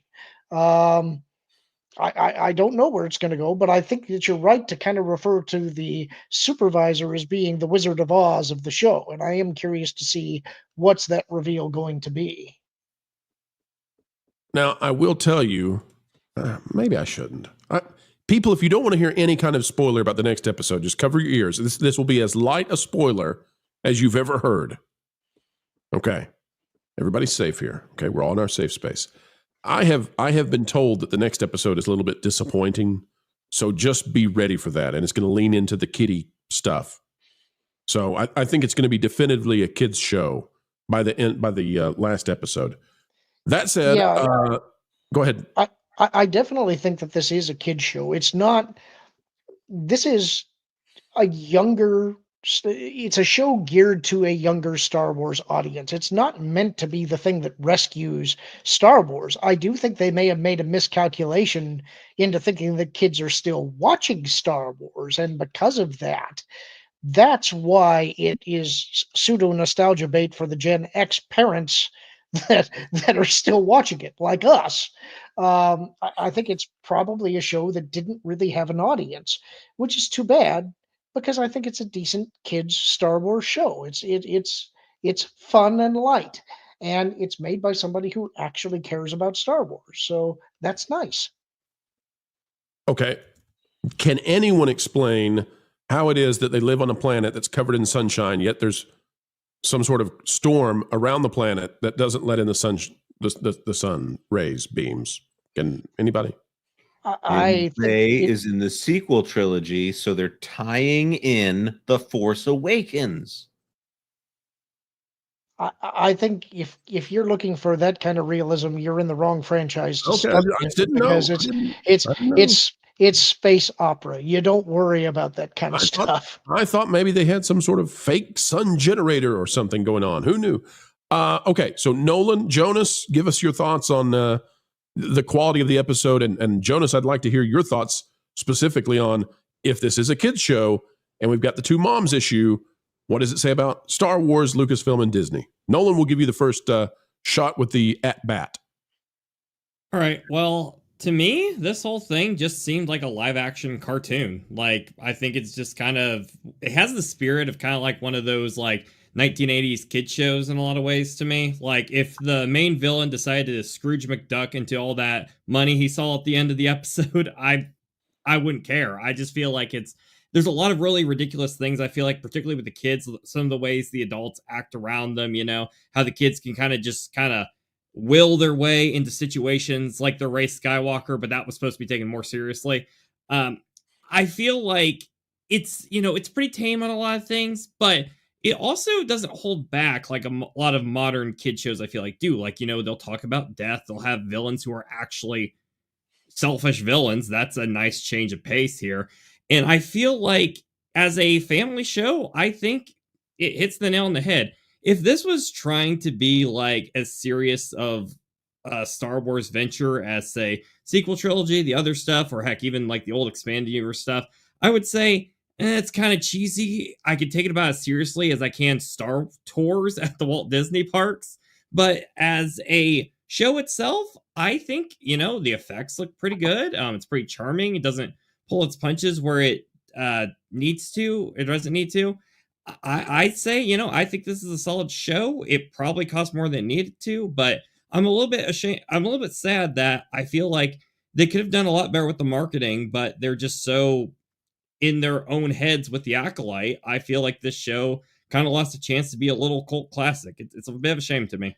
Well, there's a couple other things I'd like to bring up about it too, and that is that Captain Silvo is obviously kind of modeled on Long John Silver from Treasure Island. Obviously, the plot isn't based on that at all, but his waffling between acting like a good guy and a bad guy and having some fondness for the kids, but also desperately greedy for the treasure, and is the guy a Jedi? That's kind of compelling, and they've pulled that off pretty well. Also, this is a show that is actually showing the kids' attachments to their parents and showing the importance of a family relationship. And I appreciate that. I'm glad that they've done that. So often these days, the parents get relegated to these complete idiot roles. And in a way, you could say that the parents, they were not paying attention to the kids the way that they maybe should have, but they cared about their kids. They weren't trying to let them get lost on this ship. It just happened. And sometimes when parents make mistakes, that's how it happens. You take your eyes off them for a little bit. Next thing you know, they built a ramp on your driveway and are launching their bicycle off it, So I like it. I think that's a good angle that the show has taken. So thus far, it sounds like we've all enjoyed this. Kevin, Jonas, the problem is this is just coming out. Mac is sending this our way. Nielsen has updated their charts. And it turns out that, nope, Skeleton Crew's 2-episode premiere did not hit the charts whatsoever, not even in the original. This matches with what Luminate found, and that probably means that it's not going to chart unless it does so with the finale. And that seems to me to be a stretch. So somehow, Star Wars did not manage to get people to watch this. Your thoughts on the episode, as well as why this is that it's not getting any viewership. Sorry, I forget which name you said. You said 2 names there. I'm just going to go ahead and go for it on this one. This episode, okay, so I didn't watch the last 2 weeks of this show, and Pro and I talked about whether or not I was going to watch it, and thought it would be kind of funny for me to not watch it. But I will say something that I'm really getting tired of with the Disney Plus shows. This was not an episode of a television show. This was the next 20 minutes of a movie that is way too long. This was not formatted like an episode. There's just another bit of action. There wasn't anything about this particular episode that told a specific part of the story. The start and the end, there's nothing to it specifically that means that it should be separated in this way. Maybe that's how a mini series should work. Maybe that's how a limited series should work. But this should have been a movie. And in fact, if it was a movie, I think it would actually do better as a movie in theaters than it would on Disney Plus. Looking at this, it is not a surprise to me that this does not do well. Why? Because it is the most un-Star Wars thing. It has nothing in it that makes you think it's Star Wars, except maybe a couple of musical cues here and there. I actually really liked when Jude Law's character got out the lightsaber because, oh, wait, yeah, sorry, he could be doing some Jedi stuff. But he's using it to threaten kids. And that's a little dark for a guy that's supposed to be maybe a good guy as well. How come in an acolyte, when she got all mean and stuff, her lightsaber got all red and mean, but he gets to hold a blue one and it doesn't do anything? What gives here? I'm confused again. Speaking of which, in the last 2 episodes, did they answer whether or not he's an actual Jedi? I got quibbles here. No, they did not. No, and I think that's still an important part. I'm going to take issue with you, Jonas. I think him threatening the kids with the lightsaber is good for the show. And I also think it's good because it used to be we weren't afraid to have semi-scary moments in Disney movies. Kids are smart. They know what to make of this stuff, and you're wanting the kids to look heroic. And when they're facing something like that, it gives you the courage maybe to do something like that in your own life if you've got a bully that you're facing up to. They have not revealed whether or not he's a Jedi. He seems to know an awful lot about them. He knows some of their platitudes. He's pulling off Jedi-like stuff, but we don't know what he is. And to me, that plays again into the Long John Silver kind of persona, and that's kind of why I like him. I was not excited about Jude Law being in a Star Wars show, but I think he's done a great job with this character. I've had a lot of fun watching him. I want to tack on to what Lauren said too, because they've done a great job of giving the kids moments of growth and showcasing that they're, just by their natures, heroic in their own ways. And yeah, I think, kids like to be scared. If you go back and watch those old 80s cartoons, like in particular He-Man's, I have started a habit of watching He-Man every morning with my 15-month-old. There are actual moments of legitimate peril, in those episodes. They're making no bones about it. If we mess this up, we're gonna die. And I was like, oh wow, I don't remember it being that serious when I was little. But I think kids kind of like that stuff because it's not super duper in your face. You're older, we interpret it, we understand the stakes. But for the kids, they're still just on an adventure, and they're also processing like, well, we know this guy kind of likes us, but we also know that he's really greedy. You're kind of watching him struggle, and they do a good job of showing you that he also is kind of struggling with his nature. He doesn't want to be this. He doesn't want to be this mean and SOB, but he is so greedy and so, I guess, hungry for whatever it is that he's after, that he can't control himself. So I don't know how this plays out. It's going to be interesting. And yeah, I do like the is he or isn't he drama that we've been watching with him. I'll give you my take. I think he is a Jedi. I didn't at first. When the show first started, I was convinced he wasn't. He was just a con man.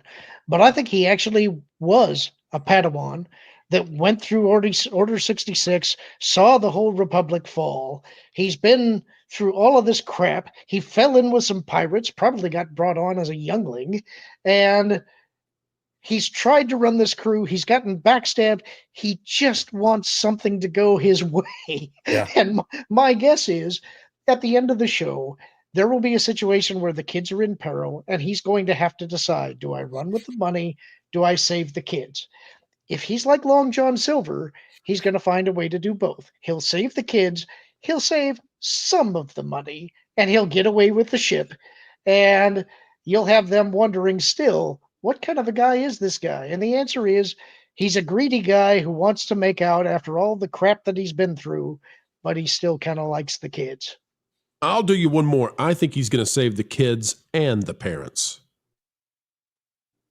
Sure, whatever. Yeah, but I think it's important that this is a character that needs to remain morally ambiguous. He's got a good side to him, but he's also still a greedy bastard. I think that's the way you play this character.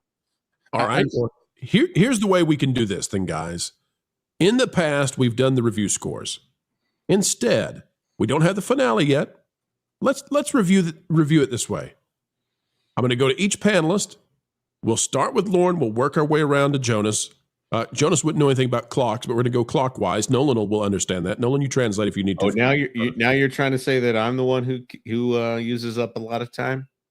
So we're going to go around, and as like we in Ernest goes to camp. I'm going to bring up more reindeer, sir. I will pull more pictures up. So as we go around, here's the question. Here's how you review it this time. Do you want a season 2, Lauren? Yeah, I think I actually would. If they end it well, I'd be open to seeing more of this, especially if we follow Captain Silvo. You know, he doesn't necessarily have to stay with these kids. They could have just these random seasons where he gets into hijinks and adventures, or he could cross their paths again. I don't think they're going to do that, but I wouldn't be against seeing a second season if they end this one properly. Nolan? I think that could be really cool to give this show another chance to get some viewership this time. I don't think it'll happen, but you know what? I'm thinking about starting up a change.org petition to get a season 2, so I'll get back to you on that one. It's got more chance of coming true than some others I've seen. Kevin, do you want a season 2?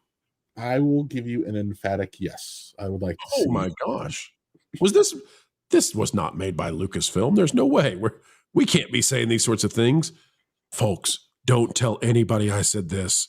I would watch a season 2, I think. Notwithstanding, I have not seen the end, so they could ruin it, right? You never know. Leslie Headland strolls into the finale. Look out. Jonas, do you want a season 2 or no? Yeah, sure. Why not? I really don't have a problem with it. I would prefer they air them a little earlier in the day, but no big deal. I'm sorry. That's the best Jonas critique I've ever heard. Put them earlier in the day. All right. Well, I think that is a 5 out of 5, although in some places a bit tepid. Lauren, let me give you the final thought on this one. Is it anywhere in the same league as Andor, which you have said you've enjoyed Andor? Is this anywhere approaching? No, but they're two different things. They've got two different audiences and they're trying to do two different things. I think that good Star Wars is flexible enough that you can tell any kind of story in it that you want, as long as you respect the universe and its rules. So I wouldn't pit them against each other. I think that they have two different purposes.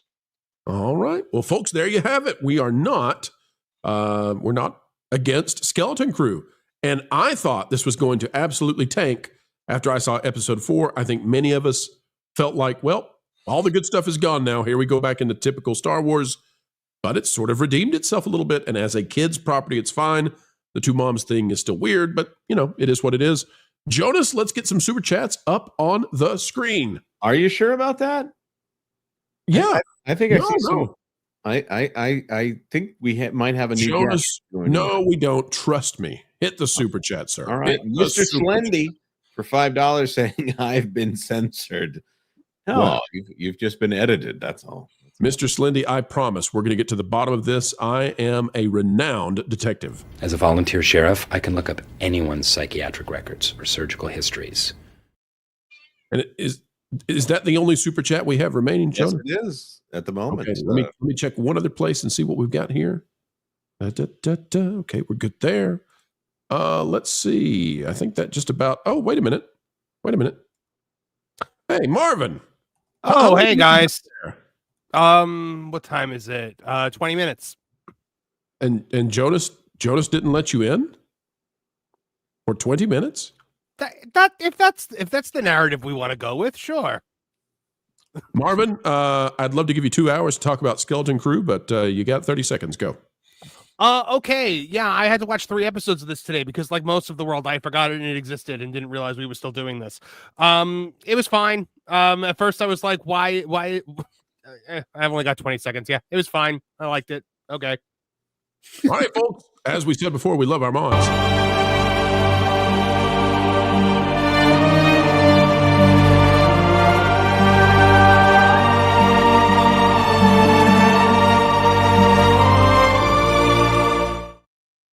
Yes, we are indeed the channel that gives other YouTube places wrench envy.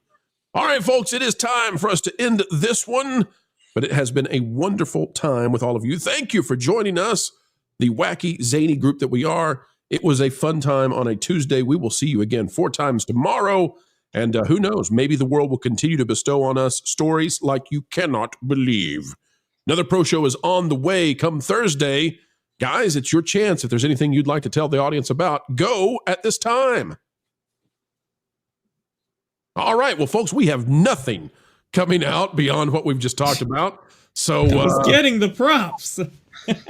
Yeah, props, eh? Okay. Well, Jonas, you doing any producing or YouTube channels or anything? I will be working on this one after it's done. I think. Marvin, you doing any YouTubing lately? Yeah, Tooneytown TV. We got Toonie Talk TV Thursday night at 8 p.m. We'll be back on the Pro Show on Thursday. Had a great time on that gameplays today. Interview of that, replay of that is up. And check out that Park Place. I got to rail against Zack Snyder today, which is my favorite pastime. You know how I feel about Zack Snyder? Need pianos, amps, mics, the works. Now go on, get. Breaks my heart. Boy, that young going bad.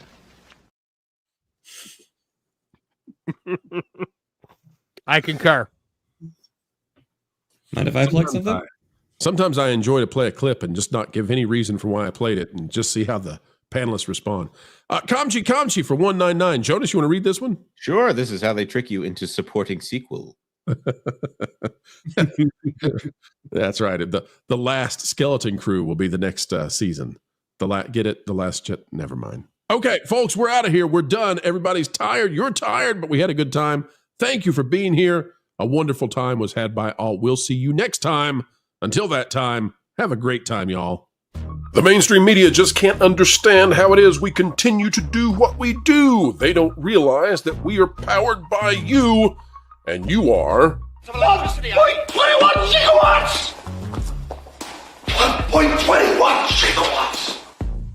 Folks, we've still got decades and decades left in the can. It drives the mainstream mad. Would it make you feel any better if you knew that what we're asking Matt here to do is a holy thing? You see, we're on a mission from God. We're on a mission from God. Now you're gonna put me right back in the joint. They're not gonna catch us. We're on a mission from God. So, folks, as we always say as we end each and every show here, and we mean it, keep learning, keep growing, and as always, keep having fun.